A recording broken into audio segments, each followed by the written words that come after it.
Hi friends, Thursday evening bread omelette செய்கிறதுக்கு என்னென்ன பொருள் வேணும்னு பார்த்துக்கலாமா. ஃபஸ்ட்டு ஒரு பெரிய ஆனியன் நைஸாக பொடி பொடியாக கட் பண்ணி வச்சுருக்கு. ஒரு 100 கிராம் உள்ள முட்டைக்கோஸ் பொடி பொடியாக கட் பண்ணி வச்சுருக்கு. கொத்தமல்லி இலை, ஒரு பெரிய தக்காளி பொடி பொடியாக கட் பண்ணி வச்சுருக்கு. அதுக்கான மசாலா மஞ்சள் தூள், தனி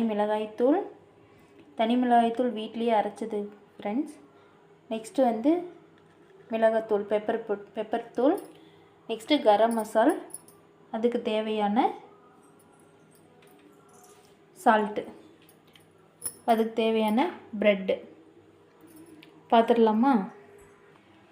இதுக்கு மிக்ஸ்அப் பண்ணுறதுக்கு ஃபஸ்ட்டு பொடி பொடியாக நறுக்கி வச்ச முட்டைக்கோஸை ஒரு பவுலில் சேர்த்திக்கலாம். நெக்ஸ்ட்டு ஒரு ஆனியன் கட் பண்ணி வச்சுருந்தோம்ல, அதையும் சேர்த்திக்கிறோம். அதுக்கப்புறம் டொமேட்டோ இதையும் சேர்த்திட்டு மல்லித்தழை, இது எல்லாம் ஒன்றா சேர்த்தி நல்லா மிக்ஸ்அப் பண்ண போகிறோம். நல்லா மிக்ஸ்அப் பண்ணிக்கலாம்.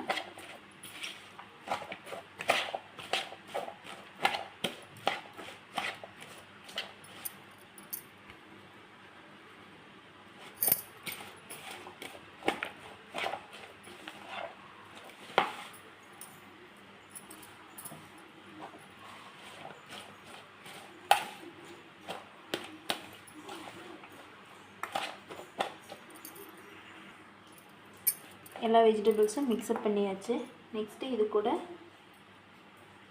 ஒரு அரை டீஸ்பூன் மஞ்சள்தூள், ஒரு டீஸ்பூன் தனி மிளகாய்த்தூள், 2 ஸ்பூன் பெப்பர் தூள், 1 ஸ்பூனுக்கு கொஞ்சம் கம்மியாக கரம் மசாலா, அதுக்கு தேவையான சால்ட்டு பத்தலைன்னா மறுபடியும் சேர்த்திக்கலாம். ஃபஸ்ட்டே நிறைய சேர்த்திட்டிங்கன்னா அதிகமாக போன மாதிரி ஆயிரும். ஏன்னா இதில் எக்குக்கு எப்போவுமே லைட்டாக போட்டோம்னா போதும், அதுவே நல்லா அதிகமான உப்புத்தன்மையை கொடுக்கும். இதையும் நல்லா மிக்ஸ்அப் பண்ணிவிட்டு இது கூட இன்னொரு 4 எக்கை உடச்சி ஊற்றிக்கலாம். உடச்சி ஊற்றி அதையும் மிக்ஸ்அப் பண்ணணும். 4 எக்கு நல்லா கழுவி வச்சுருக்கேன். ஏன்னா அதில் வந்து கோழியோட வேஸ்டேஜ் எல்லாம் நிறைய ஒட்டி இருக்கும். அது நம்ம உடைக்கும் போது அது நம்மளோட மசாலில் மிக்ஸ்அப் ஆயிரும். அதனால் கழுவி வச்சுட்டோன்னா நம்மளுக்கு நல்லா யூஸ்ஃபுல்லாக இருக்கும்.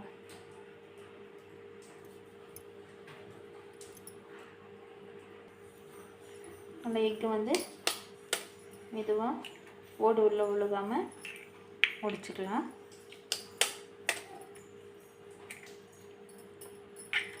இது நீங்கள் வந்து குழந்தைங்களுக்கு செஞ்சு கொடுத்தீங்கன்னா எனி டைம் அதிகமாக இதை கேட்டுகிட்டே இருப்பாங்க. அந்த மாதிரி நல்லா டேஸ்டியாக இருக்கும். அடுத்து வந்து இன்னொரு 3 எக்கோ 4 ஒரு தனி பவுலில் வெறும் எக்கு மட்டும் சேர்த்து மிக்ஸ்அப் பண்ணிக்கலாம். இது எதுக்காகனா நம்ம ப்ரெட்டை வந்து இதில் டிப் பண்ணி அதுக்கப்புறம் தான் நம்ம அந்த மிக்ஸ்அப்பெல்லாம் எடுத்து போட முடியும், நல்லாயிருக்கும். இல்லை டிப் பண்ணலைன்னா நம்மளுக்கு அந்த ப்ரெட்டோட ஈரப்பதம் நம்மளுக்கு கிடைக்காது. அதுக்காக தான்.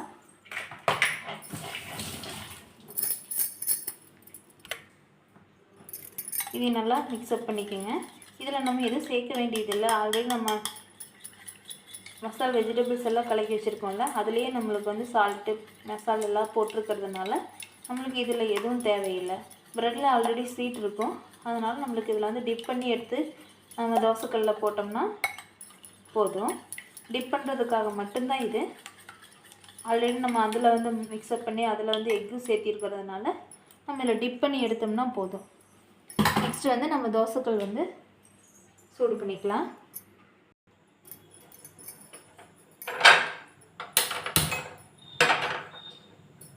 ஸ்டவ் பற்ற வச்சு தோசைக்கல் நல்லா ஹீட் ஆகட்டும்.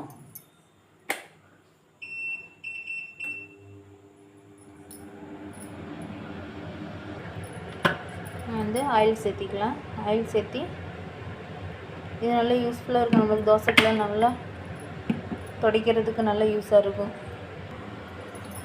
இப்போ வந்து கல் ஹீட் ஆயிடுச்சு. நம்ம ஆயிலை வந்து தோசைக்கல்ல நல்லா தேய்ச்சி விட்டுக்கலாம்.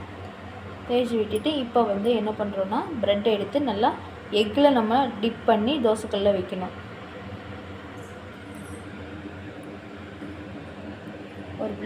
ஒரு ப்ரெட் எண்ணெய் எடுத்து நல்லா அப்படியே டிப் பண்ணி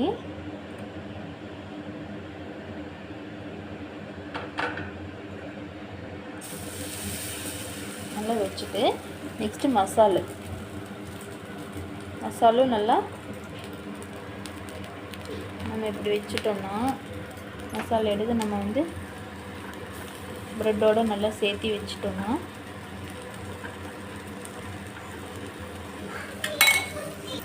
இதில் வந்து நம்ம நல்லா ஆயிலில் சேர்த்திக்கலாம். ஆயில் நல்லா சேர்த்திட்டு கொஞ்சம் நேரம் வரைக்கும் வேகட்டும். வெந்ததுக்கப்புறம் நம்ம வந்து அதை அப்படியே லைட்டாக திருப்பி போட்டுக்கலாம். ஓரளவுக்கு நம்மளுக்கு இந்த பக்கம் ஒன் சைடு வெந்துருச்சு. நெக்ஸ்ட் சைடு வந்து நம்ம நல்லா திருப்பி போட்டுக்கலாம். நல்லா வேக விடணும், இல்லைன்னா அந்த முட்டைக்கோஸ் டொமேட்டோ இதெல்லாம் வந்து வெந்திருக்காது. நல்லா வேக விட்டிங்கன்னா கொஞ்சம் அடுப்பு சிம்மில் வச்சுக்கோங்க. நான் கொஞ்சம் ஹை ஃப்ளேமில் வச்சதுனால கொஞ்சம் லைட்டாக பிளாக் கலரில் ஆயிடுச்சு. இப்போது ஒன் சைடு இன்னொரு சைடு வெந்திருக்கும். இது கூட நீங்கள் வந்து மேலே இன்னொரு ப்ரெட்டும் கூட வச்சு 2 ப்ரெட்டை நம்மளுக்கு வந்து சாண்ட்விச் மாதிரி பண்ணிக்கலாம். எக் சாண்ட்விச்சுன்னு சொல்லுவோம்ல, அதை நம்ம பண்ணிக்கலாம். அந்த மாதிரி பண்ணிக்கலாம். இன்னொரு இது வந்து ஒன்று ஆயிடுச்சு. நெக்ஸ்ட்டு இன்னொன்று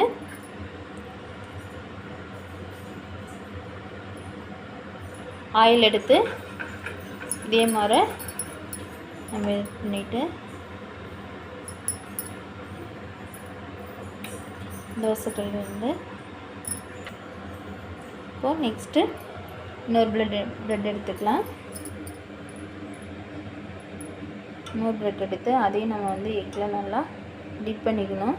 நல்லா டிப் பண்ணிங்கன்னா அந்த ஈரப்பதம் நம்மளுக்கு வந்து நல்லா ஊறி இருக்கும். அப்போ வந்து நம்மளுக்கு அடுத்து மசாலா நம்ம வைக்கும்போது நம்மளுக்கு வந்து நல்லா டேஸ்ட்டாக இருக்கும். இப்போ வந்து மசாலா எடுத்து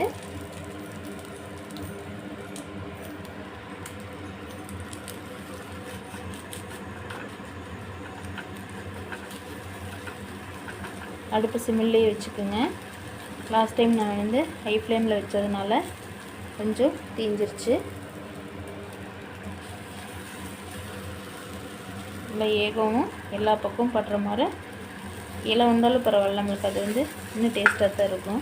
அது சுற்றியும் வரும்போது எல்லா இடத்துலையும் எக்கு பட்டிருக்கும். இப்போ வந்து ஆயில் எடுத்து நல்லா இப்படி சுற்றியும் விட்டுருங்க.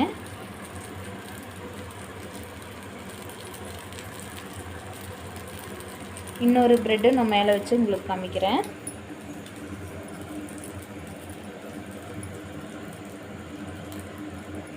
நல்லா இது வந்து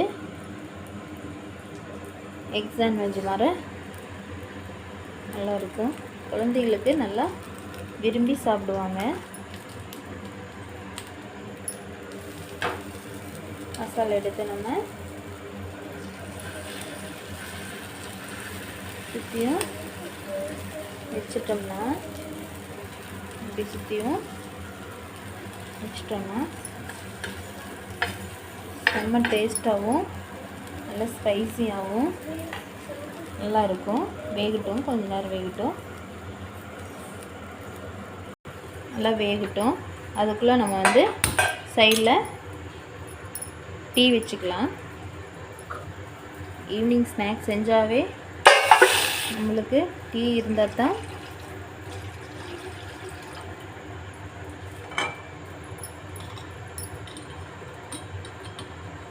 ஈவினிங் ஸ்நாக்ஸ் சாப்பிட்டதுக்கான அர்த்தமாகவே இருக்கும்.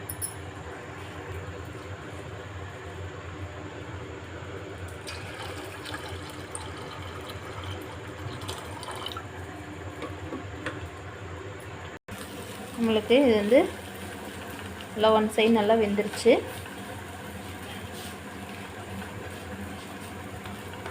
நல்லா அமுத்தி விட்டிங்கன்னா நல்லா சுற்றியும் நல்லா வெந்திருக்கும்.